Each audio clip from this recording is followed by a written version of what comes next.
दोस्तों, आपने अक्सर शहद देखा होगा और शहद आपने खाया भी होगा और शहद कैसे बनता है इसके बारे में भी सभी लोग जानते हैं। शहद एक मधुमक्खी के द्वारा बनाया जाता है। इसका क्या प्रोसेस होता है, मधुमक्खी किस तरह से शहद को बनाती है। तो देखिए, शहद जो होता है वो एक मधुमक्खी का खाना होता है।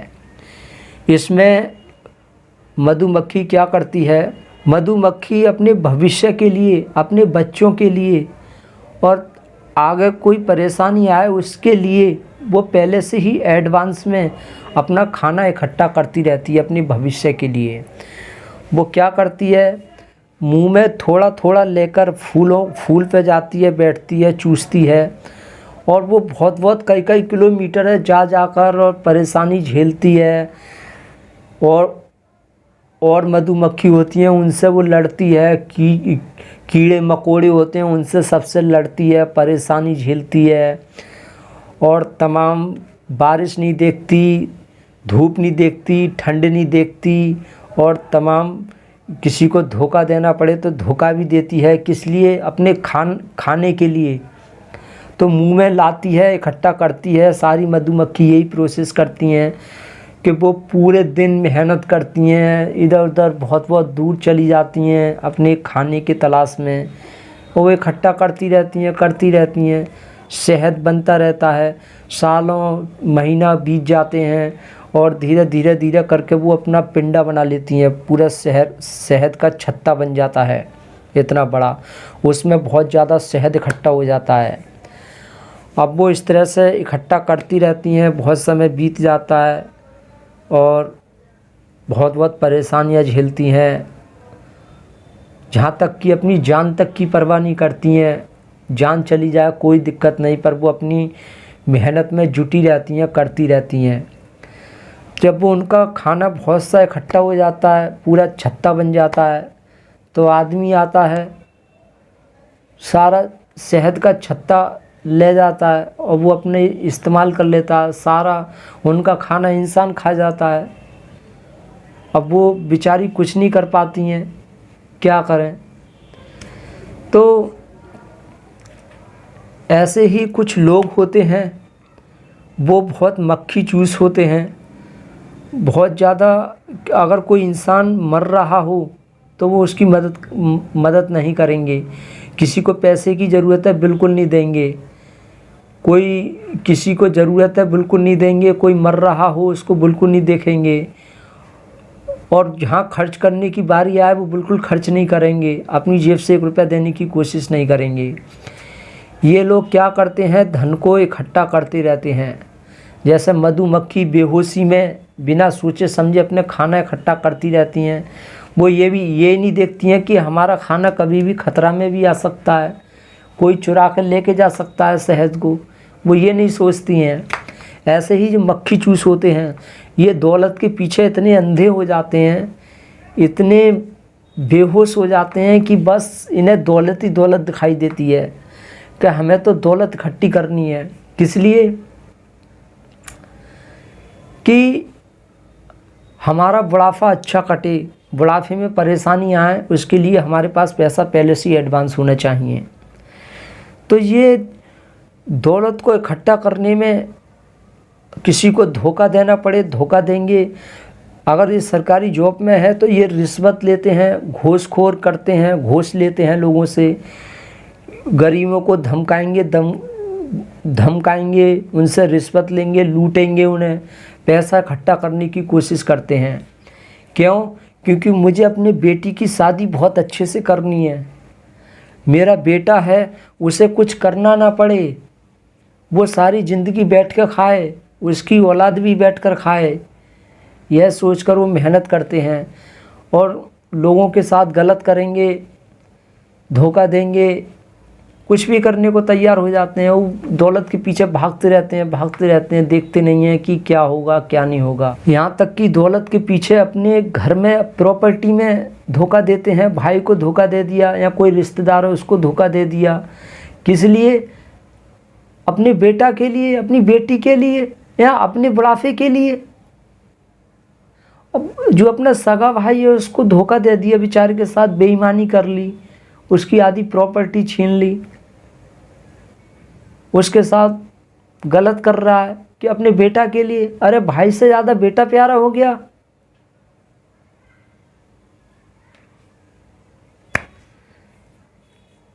तो ये लोग ऐसे होते हैं कि ये संतान पैदा कर लेते हैं और ये संतान से सोचते हैं हमारी संतान कुछ ना करे, बस वो सारी ज़िंदगी बैठकर खाए। फिर वही लोग, इनकी संतान बिगड़ने लग जाती है, इनके कंट्रोल से बाहर हो जाती है, इनकी बात ही नहीं मानती है और ये ज़बरदस्ती औलाद को कंट्रोल करते हैं तो वो मरने से धमकाती है, सुसाइड करने को तैयार हो जाती है, आत्महत्या करने को तैयार होती है और डर जाते हैं। फिर ये कुछ कंट्रोल ही नहीं कर पाते हैं अपने बच्चों पर। अब बच्चे क्या कर रहे हैं, वो मज़े ले रहे हैं, बाइक ली, घूम रहे हैं दोस्तों के साथ, सिगरेट पी रहे हैं, नशा कर रहे हैं, गर्लफ्रेंड बना रहे हैं, नशा कर रहे हैं, किसी से तमीज़ से बात ही नहीं कर रहे हैं। कोई गरीब मिल गया उसके थप्पड़ मार दिया, या किसी बड़ी गाड़ी से जा रहे हैं, पीछे से किसी बेचारे की ठुक गई तो उसको निकल के थप्पड़ मार दिया, और उसने गरीब में कुछ कहा तो उस पर बंदूक तान ली मारने के लिए। उसे अपनी रौब दिखा रहा है, अपनी पावर दिखा रहा है उसके ऊपर, उससे तमीज़ से बात ही नहीं कर रहा है, उस पर अकड़ रहा है बुरी तरीक़ा से। तो ये वो लोग होते हैं जो बड़े बाप की बिगड़ी हुई औलाद है, जिन्हें फ्री फंड का खाने को मिल रहा है, बिना मेहनत करे सब कुछ मिल रहा है। बाप मर गया, दौलत छोड़ गया सारी, अब उसमें संतान मजे ले रही है। बाप ने सोचा मेरा बुढ़ापा अच्छा कटेगा, वो बुढ़ापे में क्या है, उसको बस रोटी से मतलब रह जाता है, कुछ जल्दी मर जाते हैं, कुछ बुढ़ापे में उन्हें दाल रोटी से मतलब होता है, दाल रोटी मिल जाए उनके लिए और बाकी सारी प्रॉपर्टी वो लोग यूज करते हैं। तो ऐसे लोगों के लिए कहा गया है कि बाप की दौलत पर क्या घमंड करना, अरे मज़ा तो जब है दौलत अपनी हो, घमंड बाप का हो। तो ये लोग इतने बदतमीज होते हैं कि कुछ पूछो मत। ये अपनी बस रौब दिखाते हैं और गरीबों को देखकर ऐसा मुंह कर लेते हैं ऐसे कि पता नहीं, जैसे कोई मरा हुआ जानवर होता है ना, उसमें से बदबू आती है, तो उस तरह से मुंह को ये ऐसा सुमेट लेते हैं। इस तरह से ही मुंह को करेंगे गरीबों को देखकर। और वो कहते हैं ना कि मजबूरी वही समझ सकता है जो मजबूरी झेला हुआ होता है। किसी की गरीबी वही महसूस कर सकता है जो गरीबी से निकला हो, जिसने गरीबी को झेला हो। कुछ लोग बोलते हैं कि अगर हम लाइफ में अमीर बन जाते हैं, बहुत आगे पहुंच जाते हैं, तो हमें पीछे के दिन कभी नहीं भूलने चाहिए। हमें अपनी परेशानियों के दिन नहीं भूलने, कभी भी हमें अपनी परेशानी के दिन नहीं भूलने चाहिए।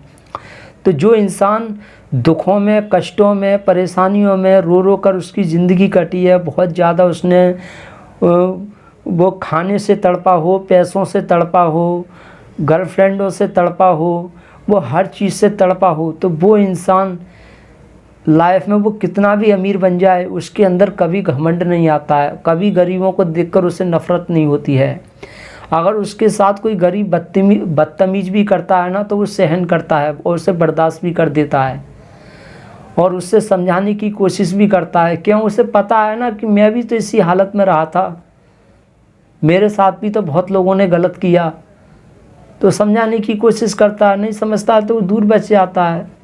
लेकिन अगर हाँ, जब एक सीमा से जब पानी ज़्यादा ही ऊपर हो जाता है, जब सीमा पार हो जाती है, तो वो फिर अलग बात हो जाती है। लेकिन इन लोगों के अंदर घमंड नहीं आता है, वो कभी फेंक नहीं मारते हैं, वो कभी दिखावा नहीं करते हैं। ऐसा नहीं है कि बहुत रईस बन के घूम रहे हैं और दिखा रहे हैं।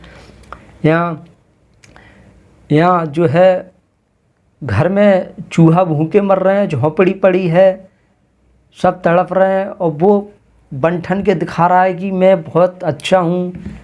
इंस्टाग्राम पे है, रील बना रहा है, स्टोरी बना रहा है, अपलोड कर रहा है, दिखा रहा है कि मैं कितना रईस घर का हूँ। तो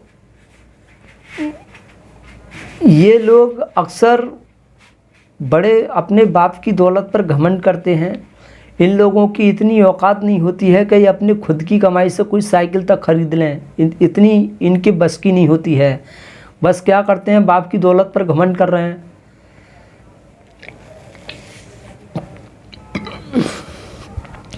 पैसा होता है, पढ़ते हैं, अच्छे स्कूल में एडमिशन बाप करा देता है।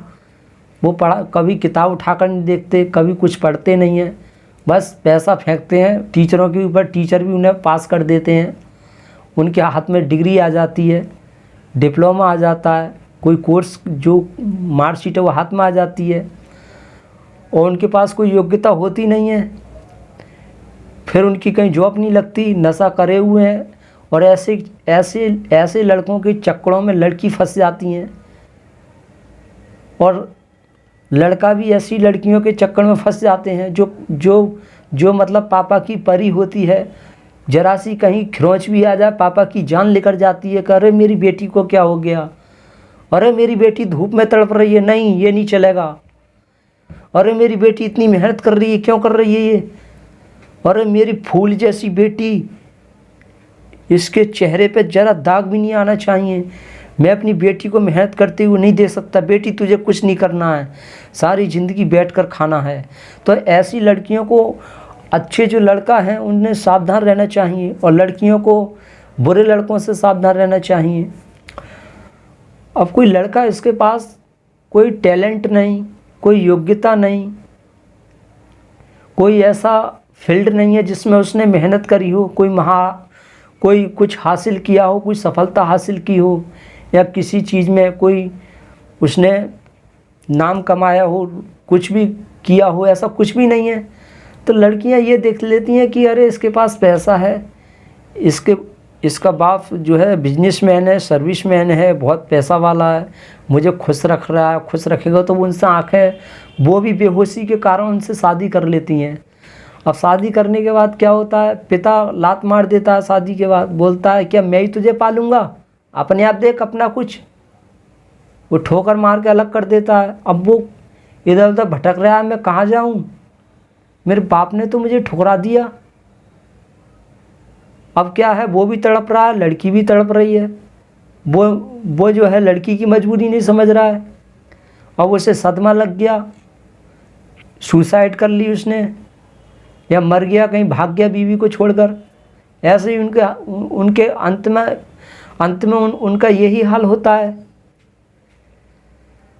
तो लड़कियों को सावधान रहना चाहिए, लड़कों को भी सावधान रहना चाहिए। जिस लड़की के पीछे तुम घूम रहे हो, दीवाने हो रहे हो, जिससे शादी करने की कोशिश कर रहे हो, तो ये तो देखो क्या उसके पास कुछ ऐसा है कि तुम उसके रूप पे ही मरे जा रहे हो, क्या कोई योग्यता है उसके पास,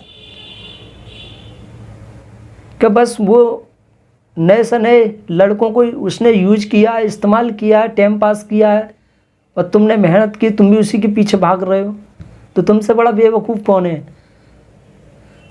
अरे शादी कर रहे हो, कुछ देखो, इसके अंदर टैलेंट देखो, कुछ है या ना है, कोई योग्यता है, कोई समझदारी है, या ऐसे ही बस लफंगागिरी की है उसने। तो ये सब देखना बहुत ज़रूरी होता है।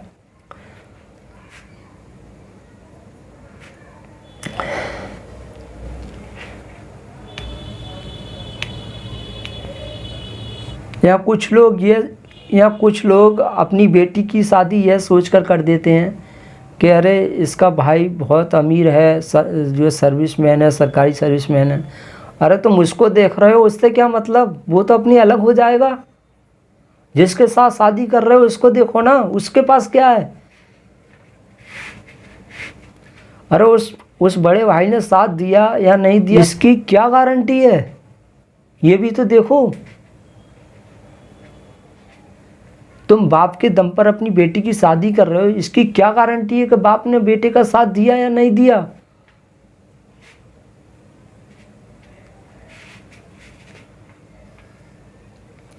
अब मान लो अगर आप किसी ने अपनी बेटी की शादी प्रॉपर्टी देखकर कर दी कि इसके पास प्रॉपर्टी बहुत है, तो प्रॉपर्टी और धन ये तो हमेशा आता जाता रहता है, ये तो प्रॉपर्टी जा भी सकती है, नष्ट भी हो सकती है। लड़का अगर पैसा निकल गया तो वो सब बेच बाच के खा जाएगा, फिर क्या रह जाएगा उसके पास? जब उसके पास कोई हुनर, कोई टैलेंट नहीं है, कुछ भी नहीं है, तो सबसे बड़ा टैलेंट है। टैलेंट है तो सब कुछ है। किसी में मेहनत की है कोई फील्ड में, वो है तो सब कुछ है। हुनर है तो सब कुछ है।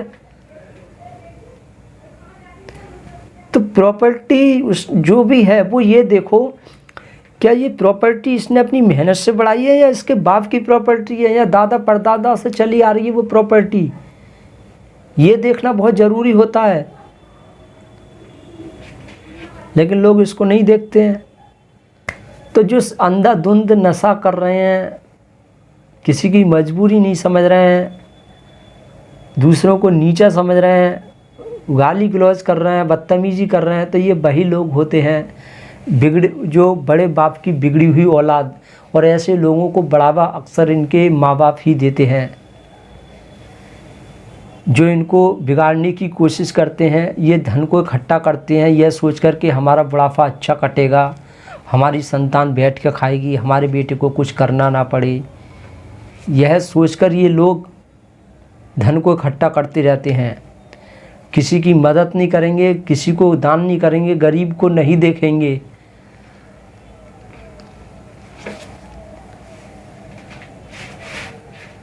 यही लोग हद से ज़्यादा दूसरों के साथ गलत करते हैं, धोखा देते हैं। इन्हें हद से ज़्यादा पैसे की भूख बढ़ती जाती है, ताकि बेटी की शादी बहुत अच्छे से करूँगा,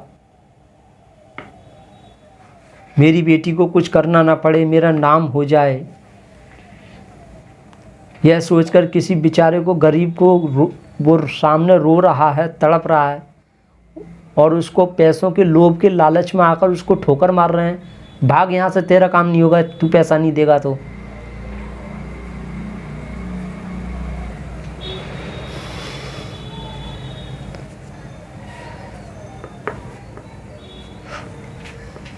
तो दोस्तों, ऐसे माँ बापों को समझना बहुत ज़रूरी है। अरे जब माँ बाप बूढ़े हो जाते हैं वो तो चल बसते हैं, और सारी प्रॉपर्टी जिसको बिना मेहनत करे सब कुछ मिल रहा है, तो वो तो बिगड़ेगा ही। अब जो बिगड़ रहा है उसकी गलती नहीं है, गलती माँ बाप की है। उन्होंने इतना धन इकट्ठा कर लिया और वो बिना मेहनत करे ही संतान को सौंप गए, तो वो तो मज़े लेगी, देश के लिए विनाशकारी बनेगी, सबको ताई वो संतान तड़पाएगी।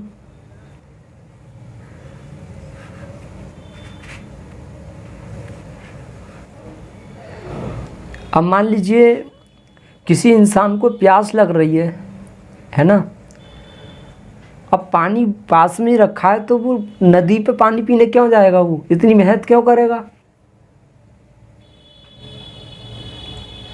अब कोई किसान है, धूप में मर रहा है, गर्मी में खून पसीना बहा रहा है, बहुत मेहनत कर रहा है। अब जिस बेटे ने कोई मेहनत ना करी, बिल्कुल भी कुछ नहीं, कोई परेशानी ना झेली, तो वो क्या समझेगा उसका दर्द? बिल्कुल नहीं समझेगा। तो देखिए, मेरे कहने का मतलब ये नहीं है कि दौलत को इकट्ठा मत करो, धन को इकट्ठा मत करो, भविष्य के बारे में मत सोचो, लेकिन इतने भी अंधे मत हो जाओ कि किसी की मजबूरी ना समझ रहे हो, किसी के साथ गलत कर रहे हो, रिश्वत ले रहे हो, घूसखोर कर रहे हो। इतना ऐसा तो किसी के साथ मत करो, ईमानदारी से कमाओ ना। बड़ा बनना, पैसा इकट्ठा करना अच्छी बात है, लेकिन दम पर अपने करो, मेहनत से करो, अपने टैलेंट से करो, और वो पैसे बिना मेहनत करे किसी के हाथ में मत सौंपो, चाहे वो अपना बेटा हो, चाहे कोई गैर हो, कोई भी हो। इंसान सब एक जैसे ही हैं, आए समझ में? हमारे लिए सब समान होने चाहिए। ये नहीं है कि ये मेरा बेटा है, इससे ज़्यादा प्यार है, ये पड़ोसी का बेटा है, इससे कम प्यार है, ये कोई गैर है, इससे मुझे बिल्कुल ही प्यार नहीं है। हमारी नज़र में सब इंसान, जिसकी नीयत समान है, जिसके अंदर सच्चाई है, जो सबके लिए जीने वाला है, तो वो इंसान अपना बेटा होना चाहिए, अपना भाई होना चाहिए, अपनी बहन होनी चाहिए। जिसके अंदर सच्चाई है वो अपना है। ये नहीं है कि ये मेरा खून है या मेरे पेट से पैदा हुआ है या वो हमसे पैदा है तो वो हमारा बेटा है।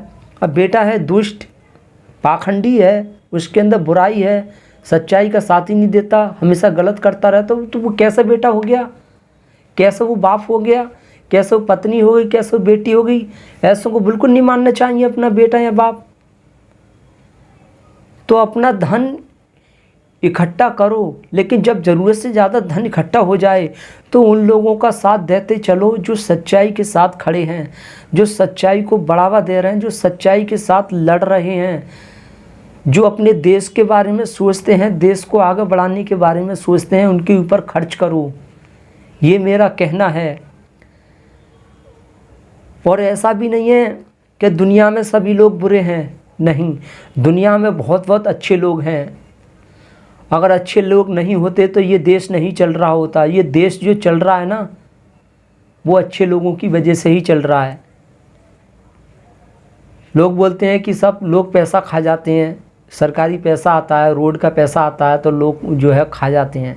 लोग खा जाते हैं तो फिर ये रोड कैसे बन रहे हैं, जो अच्छे भी काम हो रहे हैं देश में, फिर वो कैसे हो रहे हैं। तो ये ज़रूरी नहीं है कि दुनिया में सभी घूसखोर हैं, सभी जो है बेईमानी है। कुछ अच्छे भी हैं, वो ऐसे हैं सिर कटा देंगे, पत्नी को अगर मारना पड़े मारेंगे। अगर कोई पाखंडी है, अपना बेटा ही क्यों ना हो पाखंडी, अपनी पत्नी ही क्यों ना हो दुष्ट, वो उसको मार देंगे। लेकिन वो कभी भी अपने देश के साथ गलत नहीं करते हैं। मर जाते हैं लेकिन देश के साथ गलत नहीं करते हैं। मरना सभी को होता है, जो डर कर जीता है वो भी मरता है, जो घूसखोर है वो भी मरता है। मरना तो सभी को है, तो डर कर क्यों जीना, बुराई को बढ़ावा करके क्यों जीना, सच्चाई के साथ जीना है। चाहे हम आज ही क्यों ना मर जाएं, आज ही हमारी जान क्यों ना चले, मरना तो है ही, कैसे भी मर सकते हैं। जाको राखे साइयाँ मार सके ना कोई। जब हमारे अंदर सच्चाई है तो कोई दुनिया की ताकत मार नहीं सकती हमें।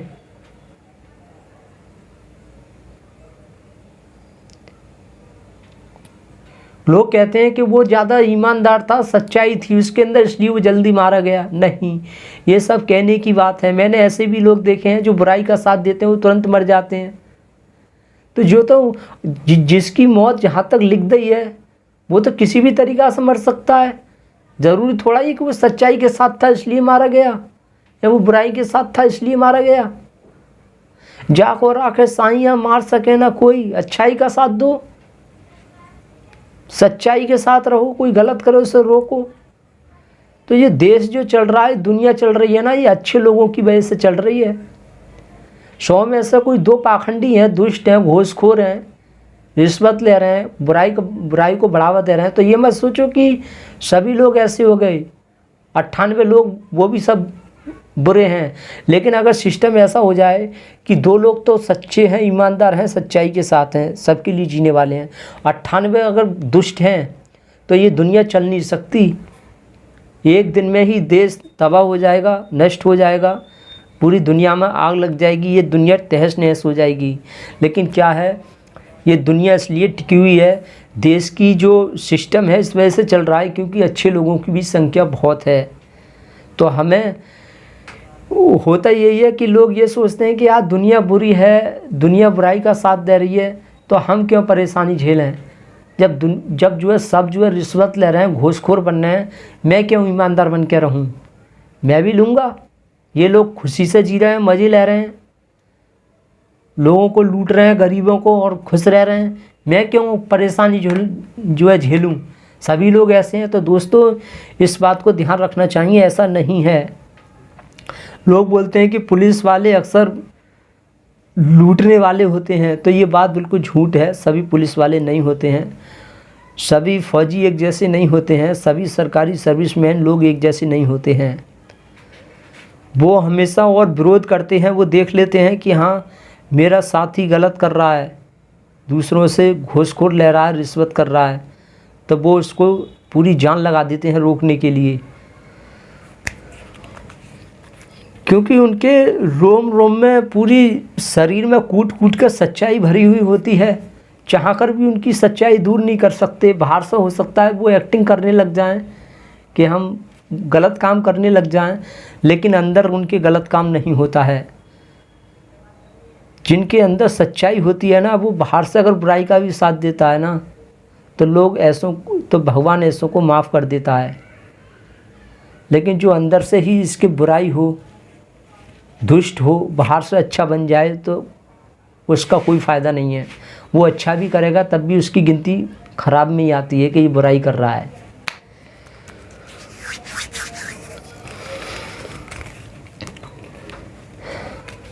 चाहे अपनी संतान हो, गैर हो, कोई भी हो, हमेशा उसकी मदद करो जो सच्चाई के साथ है, जो सबके लिए जीने वाला है। और इन मक्खी चूसों से तो हमेशा सावधान रहना चाहिए। ये ही लोग अपनी संतानों को बिगाड़ते हैं।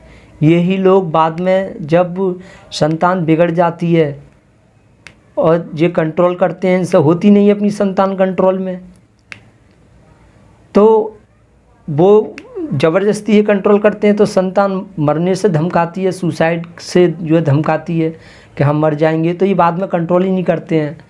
फिर यही नहीं देखते हमारा बच्चा कहाँ जा रहा है, कैसे क्या कर रहा है, ये आज़ाद कर देते हैं।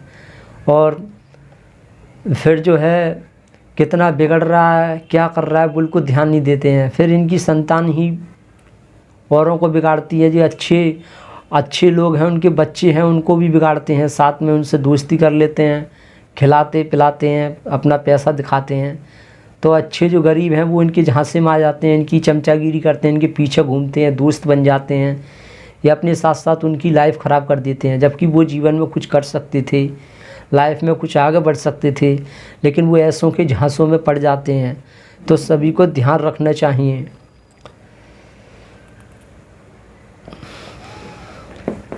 जो दौलत के पीछे अंधा हो जाता है ना, वो अपना तो विनाश करता है, साथ में वो औरों का भी विनाश करता है। तो इस बात को ध्यान रखना चाहिए। दौलत के पीछे इतना अंधा नहीं होना चाहिए जिससे कि औरों का विनाश हो, हमारी संतान जो है वो हद से ज़्यादा बिगड़ जाए।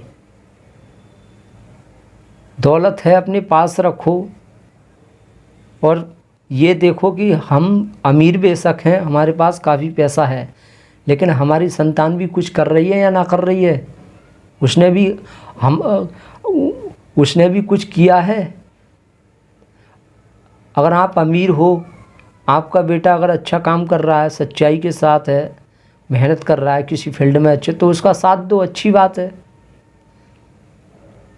ये भी देखो गलत काम तो नहीं कर रहा है, पढ़ाई पे ध्यान दे रहा है या नहीं दे रहा है, ये तो नहीं है मज़े ले रहा है इधर उधर। तो ध्यान देना सीखना चाहिए। कुछ लोग ये भी गलती करते हैं कि वो जब बच्चे छोटे होते हैं तो बहुत ध्यान देते हैं, जब बच्चे बड़े होने लगते हैं, जवान हो जाते हैं, तो उन पर ध्यान नहीं देते हैं। जबकि ध्यान उन पर जब भी देना चाहिए जब बच्चे जवान हो जाते हैं। पता है जवानी बिना ब्रेक की गाड़ी होती है, ऐसे में बच्चे ज़्यादा बेहोशी में रहते हैं, उन्हें ज्ञान की ज़रूरत होती है, समझाने की उनको ज़रूरत होती है। क्योंकि जो इंसान अक्सर गलत कदम उठाता है वो जवानी में ही ज़्यादा गलत कदम उठाता है। तो उस टाइम उसे सीख की बहुत ज़रूरत है, उसे समझाने की बहुत ज़रूरत होती है, और उसे देखने की भी जो है ज़रूरत होती है, क्या कर रहा है, क्या नहीं कर रहा है, कैसे कर रहा है। ध्यान देना बहुत ज़रूरी होता है। उसके अंदर जितनी समझ पैदा की जा सकती है उतनी करनी चाहिए। अब तो खैर इंटरनेट है, सोशल मीडिया है, यूट्यूब है, काफ़ी प्लेटफॉर्म है। माँ बाप की ज़रूरत ही नहीं है कि माँ बाप से ज्ञान लिया जाए। माँ बाप समझदार हैं तो लो, नहीं है तो महान लोगों को सुनो, अच्छी बुकें पढ़ो, महान लोगों की बुकें पढ़ो, इनसे बहुत कुछ सीखने को मिलेगा। तो हम उम्मीद करते हैं आपको थोड़ा बहुत कुछ समझ में आया होगा। Thank you very much.